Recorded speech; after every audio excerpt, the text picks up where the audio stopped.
angels say? In the next verse they say, "Glory to you. We have no knowledge except what you have taught us. In truth, it is you who are knowing, the wise." They say this task, this intellectual test that's put before them is beyond their grasp. Notice what they emphasize. We have no knowledge. This would take knowledge. This would take an intellect that they don't possess. In truth, it is you who are knowing, the wise. You got it. It's easy for you. You're the knowing, the wise. You have knowledge. You have wisdom. But this would take knowledge and wisdom that is beyond us. And so in the next verse we read, and he said, "O Adam, tell them their names."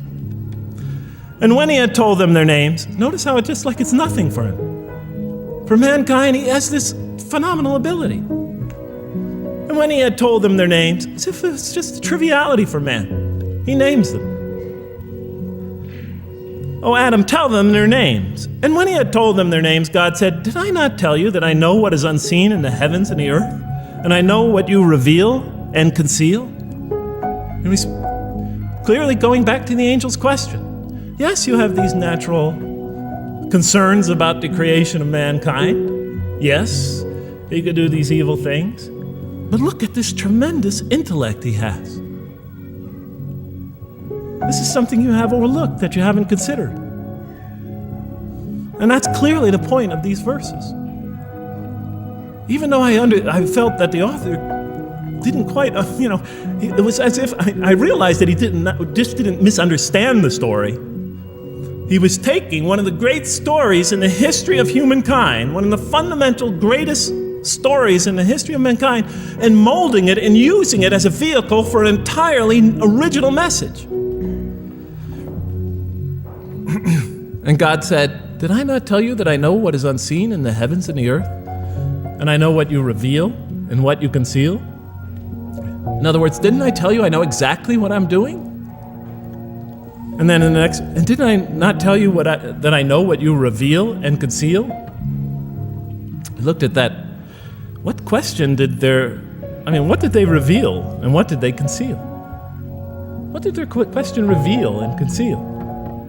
I thought about it for a minute. Oh, it's obvious. What did their question reveal? You just go back and look at the question. It revealed the sinful and sinister propensities of man. I mean, it's obvious, right? Why are you all looking at me like that?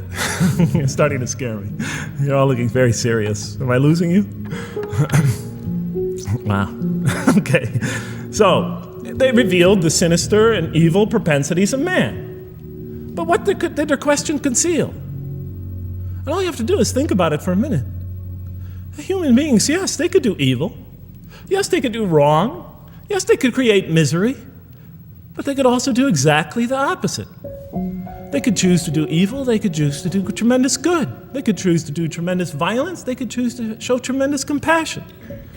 They could choose to live by falsehood. They could choose to live by the greatest truths. They could be terribly ugly. They could be terribly beautiful.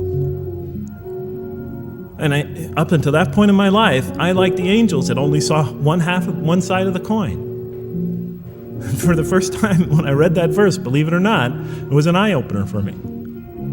I had always been obsessed with the evil potentials of human beings. When I read that verse, I realized that, and I had a great example right in front of me with my own mom, I realized that I had been blinded by only one side of human nature. So we go on to the next verse. "And behold, we said to the angels, bow down to Adam, and they bowed down. But not so Iblis." Iblis is like the father of Satans, satanic beings, forces, creatures, existences. "He refused and was arrogant. He was of those who reject faith." An interesting statement.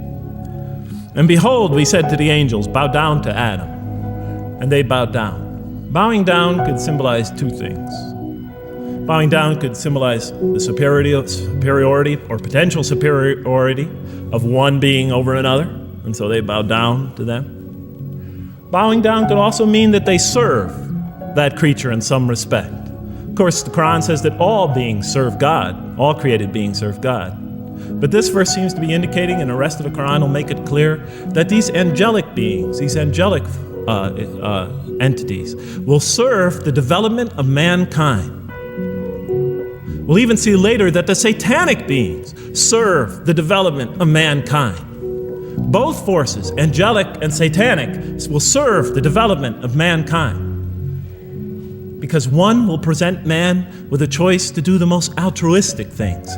The other will simultaneously try to influence man in the opposite direction. And so human beings will be moral creatures and will have to make moral decisions. And it's in those moral decisions that they will grow spiritually and morally as human beings. And they'll take that into the next life. And the angelic and the satanic forces will be catalysts for those moral choices that they make. They will heighten the human being's awareness of the rightfulness and the wrongfulness of the choice he's about to make. And the self, the soul, the nafs, as they say in Arabic, will have to make the ultimate choice between good and evil. And that choice, that test will come again and again and again as human beings either grow or decline. And those tests will come again and again and again to try to help him towards his spiritual evolution, to bring him back. But that choice is ultimately ours. But I'm getting ahead of myself. And so we said to the angels, bow down to Adam, and they bowed down. But not so Iblis. Iblis is Satan, this rebellious force, this evil prompter, the one who whispers into the human heart. He comes into being. And with the introduction of Satan, we have the introduction of evil, that evil influences on human beings. And notice why Iblis does not bow down. He refuses because he was arrogant. You know, we often hear what's the root of all evil? In the West, it's always money, greed, etc. Here the Quran says that, seems to be saying that the root of all evil is not always material wants. It's not always money, it's not always greed.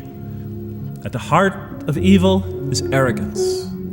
Putting yourself above all others. Of assigning to yourself special priority and neglecting the rights of others. Of pride and arrogance and envy, the source of evil. He was of those who reject faith. I looked at that verse and I said, okay, I get why you would create angels to sort of influence man in a positive direction. But why in this story now are you introducing Satan? What sort of role was Satan play? And then, of course, you just think about it for a minute and you say, yes. The story is telling us that on one hand, we have these magnanimous urgings come from one direction. On the other hand, we have these satanic urgings coming from another direction. In other words, the Quran is telling us that man is not only a learning creature, but he's a moral creature. He has understanding of right and wrong. And God infuses those, and allows those influences to come to him. Man is not only an intelligent being, but a moral being. And we said in the next verse, O Adam, dwell you and your spouse in the garden, and eat freely thereof what you wish, and eat freely thereof what you wish. But come not near this tree, for then you will be among the wrongdoers. I looked at this verse and I was, starting to wonder if the author was drifting back to the old story again.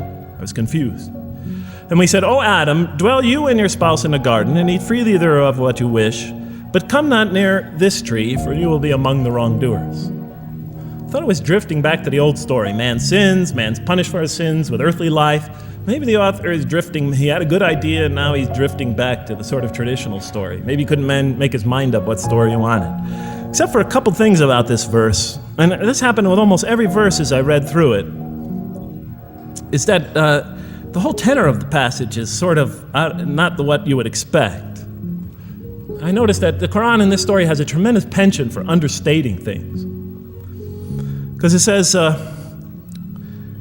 and said to Adam, dwell you and your spouse in the garden, and eat freely thereof what you wish, to Adam and his spouse. But come not near this tree, for you will be among the wrongdoers. There's no sense of God being threatened by the possibility of man eating from the tree. In this story, we don't see in this verse, we don't see that God is nervous at the prospect, that he's threatened by the prospect, that he's anxious about it. The tree that he picks, it seems like he's just picking out any tree. Nothing special about the tree. Go not near this tree, for you will be among the wrongdoers. Satan will later come to him and tell him it's a tree of eternal life, of a kingdom that never decays. Turns out to be a complete falsehood in his part. Nothing special about the tree. It's just a tree. God's not nervous at the prospect at all. You know, in the tradition that I came from, God is threatened by the prospect. He has to put an angel with a fiery sword by to protect the tree so that mankind never goes next to it again. I'm not putting it down, I'm just pointing out the difference of the story. They're both beautifully told. But he has to guard the tree. Why? Because if they eat from it, they'll become gods like us. This man, he already has a rebellious nature. Can you imagine if he eats from this tree? Can't let him get near that tree. But here, just, calmly says, but if you do, you'll be among the wrongdoers. God is not worried about himself. He's just warning man, making it clear that if you do this, you've committed a wrongful deed.